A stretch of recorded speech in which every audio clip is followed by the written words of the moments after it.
Okay, we're going to do a video here on this 2020 Land Rover Discovery HSE Luxury in the Namib Orange with a ebony interior. First thing I'm going to show is in regards to the passive keyless entry. You'll see the mirror is in its normal position. If I place my thumb on the little circle that's on all the door handles, you'll see the mirror power folds now, and the car is in fact locked. So that's your visual cue. Now, putting my hand on the inside of the door handle just like so will automatically unlock the car, and then I can hop right in. So as long as the key is within a few feet of the door, you'll be able to lock and unlock the car no problem. I'm just going to fire it up here and straighten out the steering wheel. Just going to do a little zoom out here and shut off the audio system. So first thing you're going to want to do is definitely set up the seat controls, which actually there's a fair amount of controls that are just over at the left side here, and you'll feel 4 ridges on a circle, which allows you to change the 4-way power lumbar support. So definitely fiddle around with that. There's a little notch on the front of it there that you can pull up or push down, and it will change the side bolsters as well. So all at the side there, that's where you'll be adjusting everything. So definitely take a moment to find the right fit for you. Next thing you're going to get going is the power exterior mirrors, which is right here. So you press the left button, you'll see it's selected there. Use a little joystick like so. If you press the right button, then you'll be able to do the other mirror with the little joystick in the middle, just like so. Just going to turn down some of the air here. Once you've done that, next thing you're going to want to do is use this little knob to adjust the steering column forward, back, up, down, just like so. And then once you have all 3 of those done, what you're going to want to do is set the memory position seating. So you'll just press M and then 1 right afterwards, and it will say memory 1 settings saved right on the dash there. You do have a child door lock system, which is right here. When I click that, there's a little orange light on there that'll disengage the use of the rear doors from the inside and the rear windows from the inside as well. I'll shut that off. And lots of different controls on the steering wheel here. So first thing I'm going to show you is this menu button, and when I press menu, just going to zoom in a little bit here. I have a number of different things on the control here. So first thing is showing is display, and you just use this 4-way switch right here, left, right, up, and down, and it will accordingly go through the menu. So info panel is actually this little display in the middle here, and what that's doing is allowing you to configure what is in the middle. So if you want, you can select media, and if you just press left, it'll go back a menu. And now if I close this, then you'll see it just says media off because the audio system is off. But yeah, you can configure what's in the middle display there. You can also change the layout. So for example, let's say on this layout, you wanted a full map. When I select full map, you'll see it changes. And then if I press left here, left again, left, whoops, press up, and then it closes that side menu. And then you can see you have all your pertinent driving information down at the bottom there, and your full navigation on the screen. So if I press menu, now I'm going to go over to display, and I'm just going to go into layout and go back to the very traditional 2-dial layout. Now if I press left, that'll go back. Units is just kilometers and miles. Off-road information is for the navigation, and of course language selection. I'm going to go back to the top. Next one over is vehicle settings. So you have security features. Audible lock warning is on. So in the event that there is a door that's partially latched, or the hood or the trunk, and you're trying to lock it from the outside, the car will do a double honk sound to warn you. You can go back and check the vehicle, make sure everything is secure. 2-stage unlocking. When you come out to the vehicle and you pull on the door handle, you can have just the driver's door unlock or all the doors unlock. Right now it's selected for 2-stage unlocking with a little check mark there. So that's telling you it's just doing the driver's door first, and then the rest of the doors afterwards. If I turn it off, it'll just do all the doors right away. Driveway locking. The vehicle is set to lock the doors once you hit 8 kilometers an hour. Exterior lighting, you can configure the auto high beam assist there. So when you're driving up north and there's a low amount of light, it will automatically turn on the high beams. And then when it senses an oncoming light source, it'll automatically turn it off and subsequently back on once it detects it's an appropriate scenario. Headlamp delay. When you shut off the car, you can have the headlights stay on for a certain period of time. Right now it's set for 30 seconds. Go back here a couple menus. Now I'm going to go into convenience features. Reverse dip mirror. This is pertaining to the exterior mirrors. When you put the car in reverse, you can have the exterior mirrors tilt downwards so you can see where the parking lines are. Window global open and window global close. What that is a feature on the key fob. You can press and hold the lock or unlock button to put down the windows or put up the windows. So pressing and holding unlock would put the windows down, pressing and holding the lock would put it up. Auto access height, you'll see this is selected right now. So when we put the car in park and the driver goes to get out of the vehicle, it will automatically lower down the vehicle by 2 inches to make it a lot easier to get in and out of the vehicle. When you hop back in and you drive away, it'll raise you back up to the standard ride height automatically. Wiper settings, auto wipe is on and winter wiper park is off. Winter wiper park will leave your wipers propped up in the middle of the windshield in the event that you're leaving a car outside in heavy snowfall. Gear shift panels, you can have that engaged in one of 2 different ways. So when the car is in sport mode, you can have the paddle shifters activated. Paddle shifters on the left here, downshift, upshift.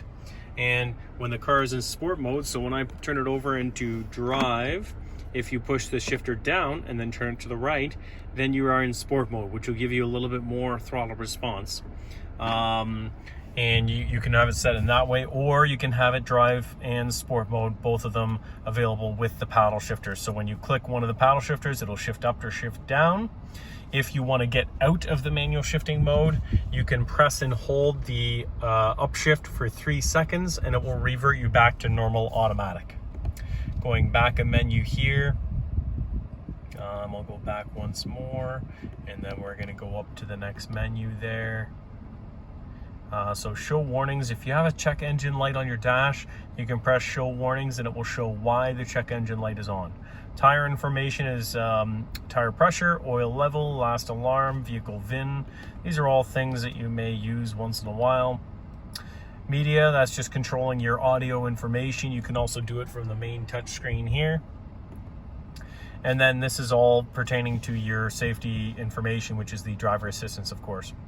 So collision avoidance. Forward alert is on. The system that is engaged right now, what will happen is when you're driving, if someone abruptly slows down in front of you, it'll warn you on the dash. It'll start to beep and flash. That's what that feature is. There's 3 different levels of sensitivity. And then you have AEB, which is in that same scenario, the automatic emergency braking will engage if you don't press the brakes in time. So it will start to apply the brakes in order to mitigate an accident. Blind spot assist. I'm going to briefly explain blind spot monitor, then blind spot assist. Blind spot monitor. This tiny little orange light that's in your mirror there, that's telling you the system's temporarily off because the car is not in motion. When you drive away, that light will disappear, and then if someone's in your blind spot, there'll be a much larger light that appears in your mirror. It's a picture of a car with another car in its blind spot. When that illuminates, you know someone's there or they're close to being there. The blind spot assist feature is in the event that someone in your blind spot and the light is on, you turn on your turn signal and you go to change lanes anyways. What you can have it do is steer assist you back into the lane, or you can have it just alert you only. So it'll just beep at you in the event that you're driving into someone that's in your blind spot. Cross traffic monitor. We have forward and reverse. So this is pertaining to any perpendicular traffic to the vehicle. So really handy for when you're backing up and you're in a really busy parking lot. It'll warn you if there's cars coming on the left or the right side of you. It'll flash on the backup camera that's on the dash over here, and it will flash as well.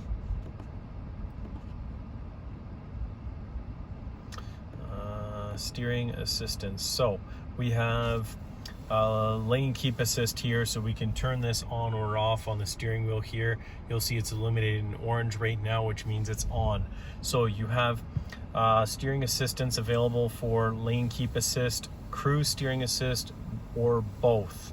So you'll see it's selected for both right now. Now when you turn on the adaptive cruise control, you can have it kind of steer for you a little bit, but it does require you to still have your hands on the steering wheel.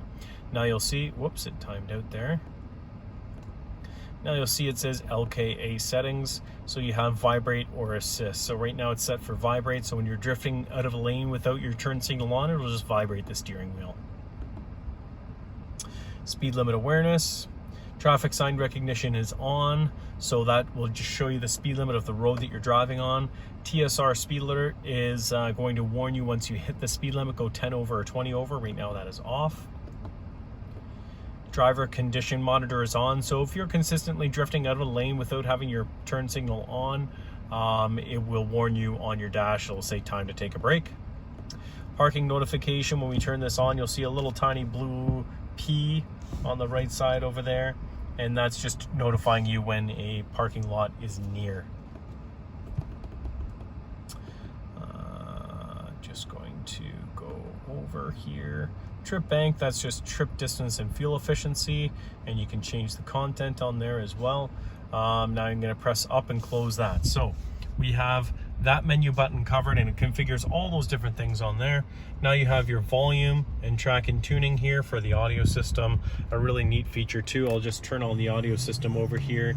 A neat feature is just the touch sensitive feature.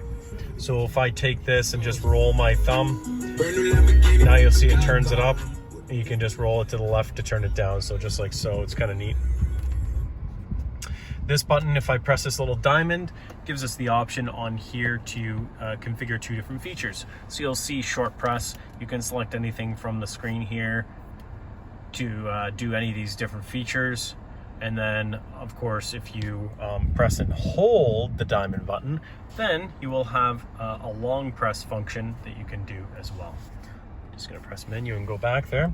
Voice command, that's good for your audio system and Bluetooth phone calls. This is for picking up your Bluetooth phone calls. When you're on a phone call, this will change to a red phone and a green phone for pickup and hang up. This is for your adaptive cruise control. Now, when we want to set that, we'll press the set button. To accelerate, you'll press the same button. This will automatically keep a distance between you and the vehicle in front of you. And if they slow down, it will automatically slow down the car.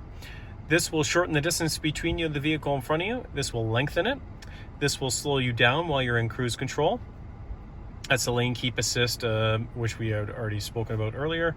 And this is your heated steering wheel, just like so. And this is a speed limiter function. So when I press this, nothing will happen. However, if I tap the adaptive cruise control button, you'll see this over there. That's like an electronic governor that doesn't allow the vehicle to exceed the speed that's on your dash there. I'll just press it again to shut it off. Cancel is for the cruise control there. Moving over to the side here, and a little nifty hiding place here is when we press this little open. Whoops, if I press open, I don't think it's totally latched here.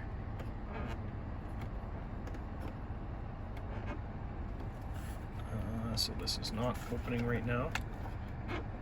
I'll revert back to that in a moment.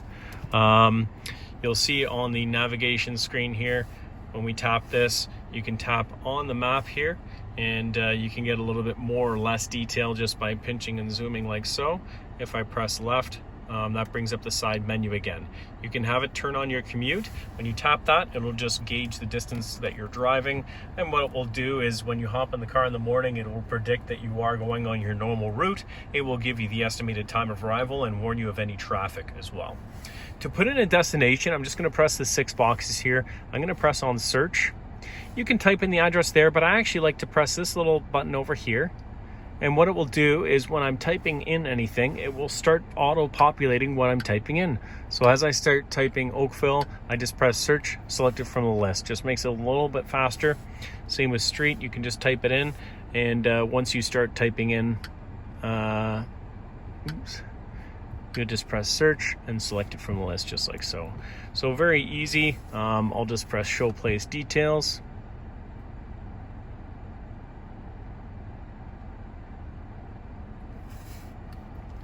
I didn't actually put in an address there, so it probably won't pop up with a very specific destination. So you can see the route options, and then when we press start,